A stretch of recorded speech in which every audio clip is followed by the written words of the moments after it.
Hey everybody, we're here today to talk about Skyleader aircraft today, and we have Michael Tomazin from Skyleader USA with us. And today I think we're going to specifically talk about the Skyleader 600, and then maybe we'll talk about some of the other ones in the lineup. If you guys haven't heard of Skyleader aircraft, feel free to go to skyleaderaircraft.com today and check out all the models that are available. Well, thanks, Rory, for having me. You had a chance to fly the 600. What did you think about it? Well, I flew the 600 about 6 hours, I want to say it was. I did a cross country, and you know, the biggest thing about it, I liked the build quality of the aircraft. I liked the roominess of the interior. It's the biggest interior for a light sport aircraft that I've ever been in before, and I've flown probably about 5 or 6 of them now.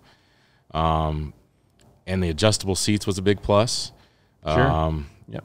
There was a lot of positives of it, and I really can't think of any negatives at this point. You know, one of the things that I noticed when you talk about the quality is you look at the fit and finish of that 600, and what's represented in that is the pride and ownership that each individual employee takes for every aircraft that rolls off the assembly line.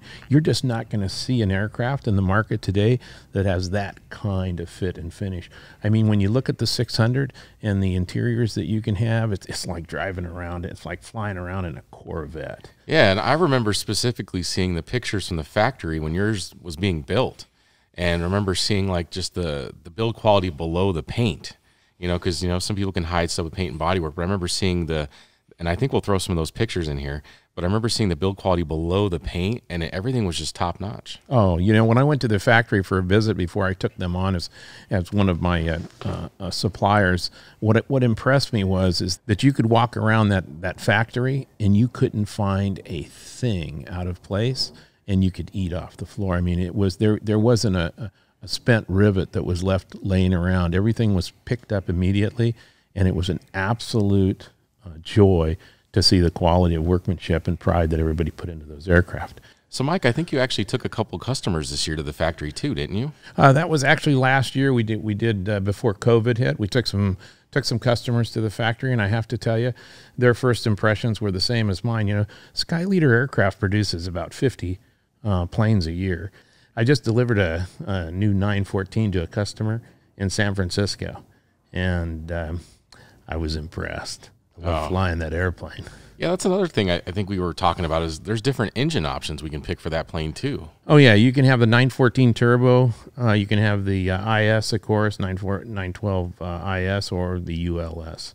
And of course, we're stuck on the Duke flash propellers. That's one thing I was going to mention too, is the Duke just looks beautiful on there compared to some of the other carbon fiber props I've seen. The Duke just stands out. You know, on the performance, we tried several different. We've been swapping out props and tried several different props on that aircraft. And when I settled on the Duke, I was sold. I also traveled to France to visit with Duke Propeller, and they took me through the whole manufacturing process, and that also is extremely impressive. Oh, nice. Yeah, really good stuff. And I think when we were talking about, you know, building a 600 for your latest customer, you were telling me that they were able to just kind of pick and choose the avionics as they wanted to, right, on your build sheet? Oh, yeah. On the build sheet, you can pick whatever you want. You can go with MGL, Garmin, Dynon. Anything that you want, we can do. We can go to a steam gauge cockpit if you're old school and you want that. My demonstrator has both. We've got steam gauges on the center console of the instrument panel, and on the pilot side, we've got a nice Dynon 10.5-inch display. Yeah, I actually liked flying it with the Dynon. The Dynon was really good with terrain, and it was really good about traffic with the ADS-B, and then it was also nice having those backup instruments in there too. And come to think of it, I think it's the first airplane I've ever flown with push to start too. If nobody knew that, it's got push to start on the aircraft. Yeah, it does. That's pretty crazy. But I also like the fact that, you know, the flap handle was right there in the middle of the console. It was easy to get to, easy to pull and adjust. You know, I really can't think of a whole lot that I would change about the aircraft, honestly. It was just one of the best light sports, I think the best light sport I've ever flown yet, just because it doesn't feel like a light sport. No, it doesn't. And the reason for that is that their designer came from the general aviation world, and they asked him to design a couple of airplanes, and he said, no problem. And when they took a look at what he designed and what I saw in manufacturing is, This is an airplane. It's really, really well made. My wife loves it because of the ease of entry. I mean, she's got a nice flying stirrup. She can step up on the stirrup, walk up on the wing. and the cockpit slides back and allows you just to step in. Oh yeah, that was a complete change too. I would compare that to a lot of the older Pipers and stuff like that where you step on the wing to get in. But this one had the foothold where I just put my foot right on it, grabbed the handle, jumped right in it. It was really easy to get in and out of the airplane, which is something that with some of the other light sports that's kind of been a pain for me. Yeah. Like the Samba that I fly regularly, it's kind of a pain to put your leg up there and then you got to pull yourself up, and with the Skyleader, I didn't have that problem. So it's not like I had to carry an extra stool with me or anything like that. It was really easy to get in and out of. I will say that. And it had the bar across the middle if you had to use for a little bit of leverage. And yeah, it's just like in a streetcar. You just grab onto that bar and pull yourself up, or when you're seated, when you're going to sit down, you just go ahead and just lower yourself back down on the seat. But something about that flying step up is when the plane takes off, it rotates back aerodynamically. Oh, really? And hides itself in the slipstream of the wing. Wow. Yeah. Man, you don't even have to worry about aerodynamics at that point. It's a nice little design feature. And I think that really tells the story about Skyleader.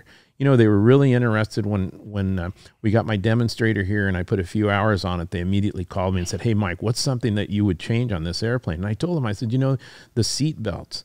And they said, "What's wrong with the seat belts?" And I said, "There's nothing wrong with the seat belts. It's just the direction you have to pull in order to tighten the seat belts, the lap belt." And I said, it would really be nice if you could pull from the side to the center. That's been a problem in some light sport aircraft. Yeah. And so guess what the immediate change was? The immediate change was we've got that taken care of. On the last one, the last one that was delivered, that one had those seat belts in it, and I really had to it put a smile on my face.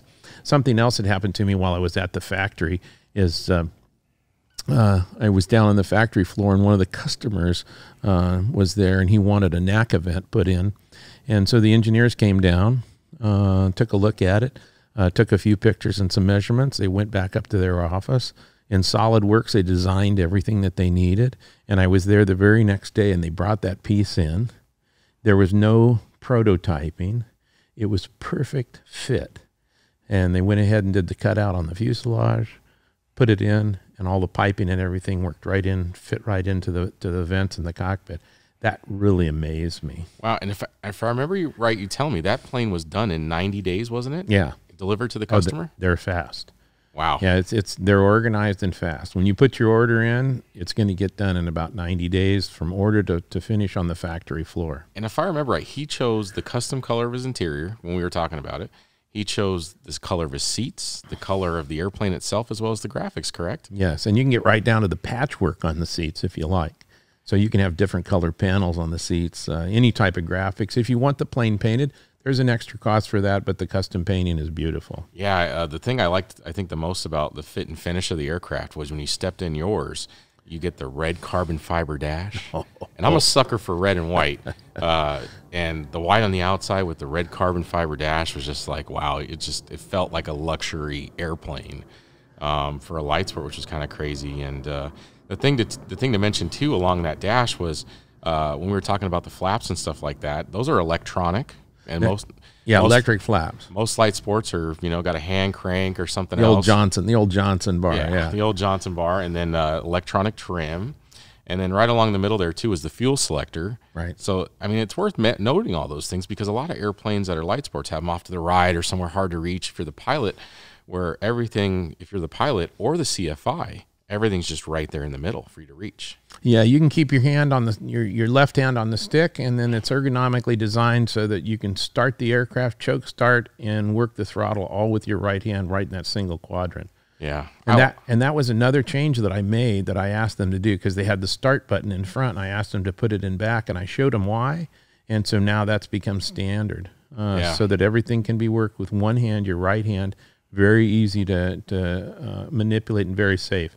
Toe brakes, differential steering with your brakes. Yeah, I've got to experience that too as part of that. That worked perfectly, flawlessly. I didn't have an issue with that at all whatsoever.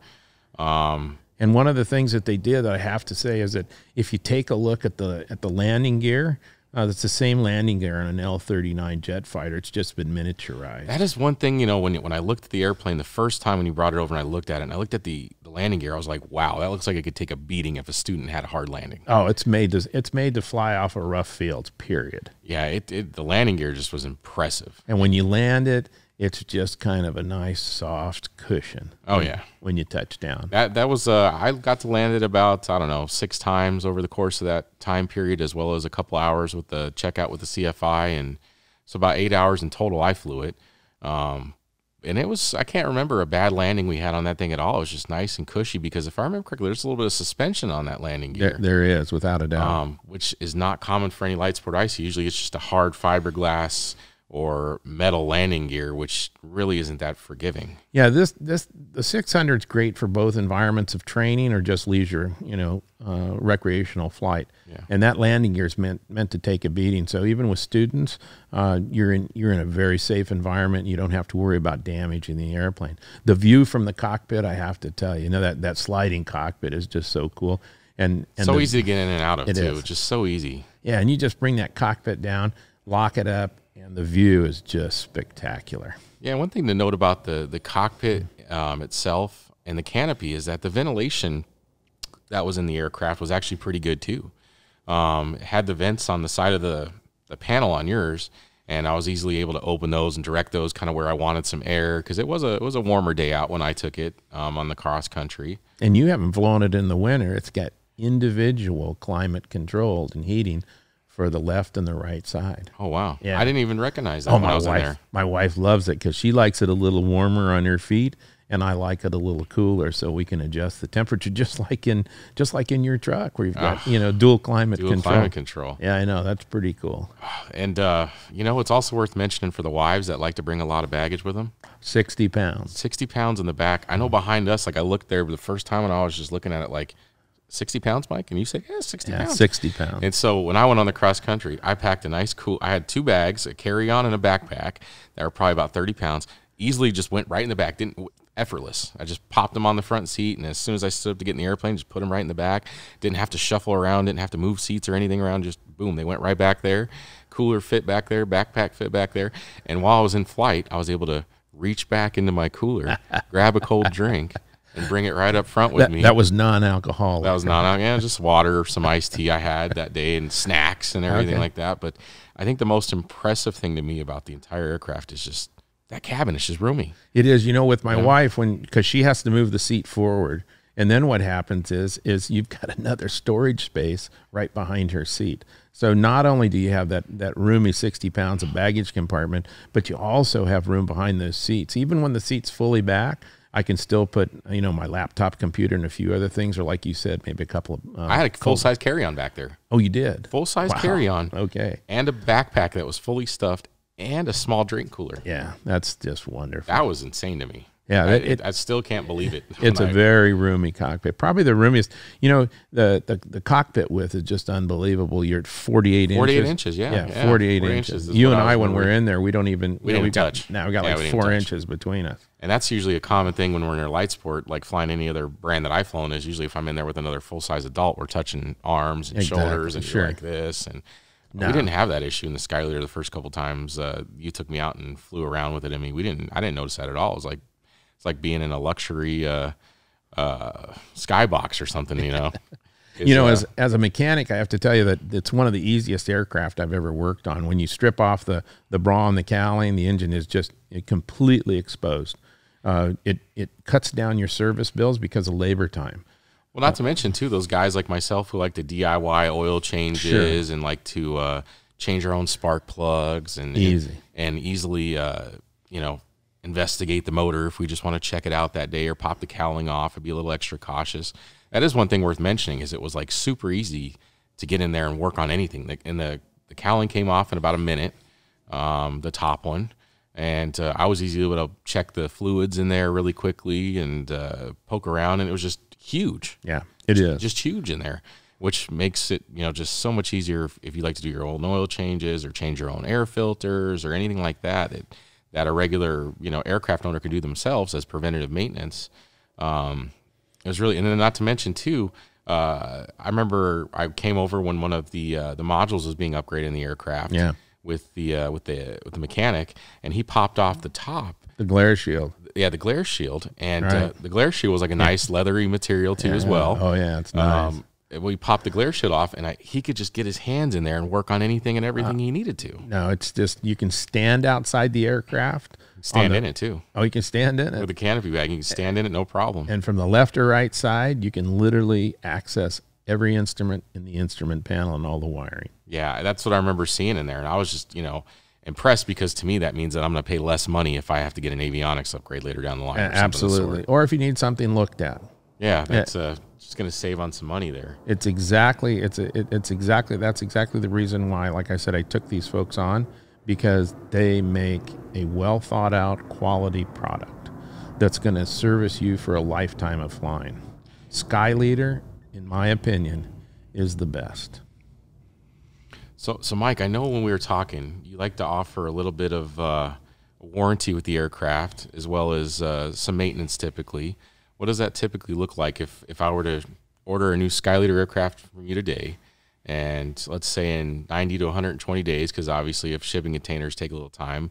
I know you said the last one was delivered in 90 though. What does that look like? That was 90 days. That was 90 days from order to finish, because of, we only go in COVID. That was 90 days from order to finish on the factory floor. Then we've got we've got some test flights that we have to do. It takes them about a week. And then I'll have a shipping container ready on site. And we're looking at 34 days across the Atlantic, through the Panama Canal to my hangars in Reedley, California.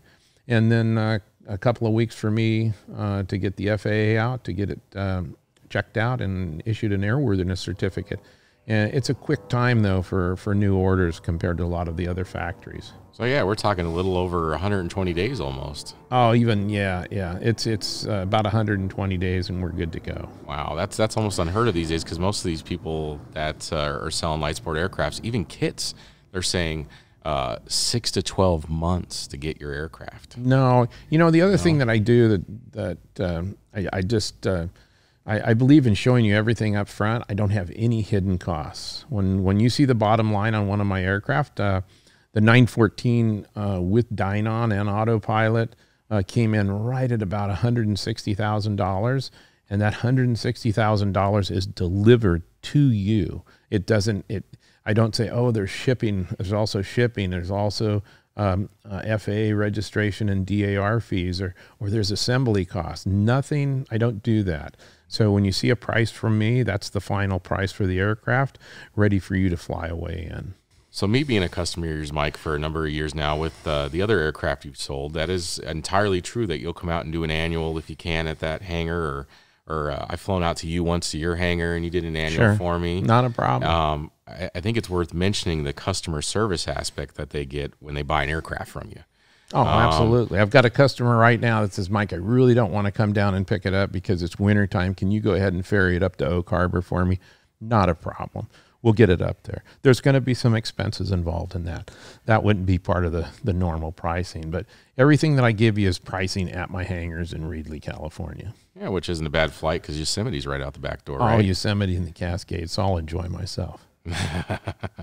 Well, I think the only thing left to mention about the Skyleader that I don't think we talk about yet to close it out is the ballistic parachute system. Oh, yeah. You can. It's an option if you like. I use Galaxy Sky. The reason I use a Galaxy Sky parachute is it only requires about 300 feet of air to get a full canopy, and that's the only one on the market that does that. The others require from anywhere from 700 to 1,000 feet to get a full billow on the canopy.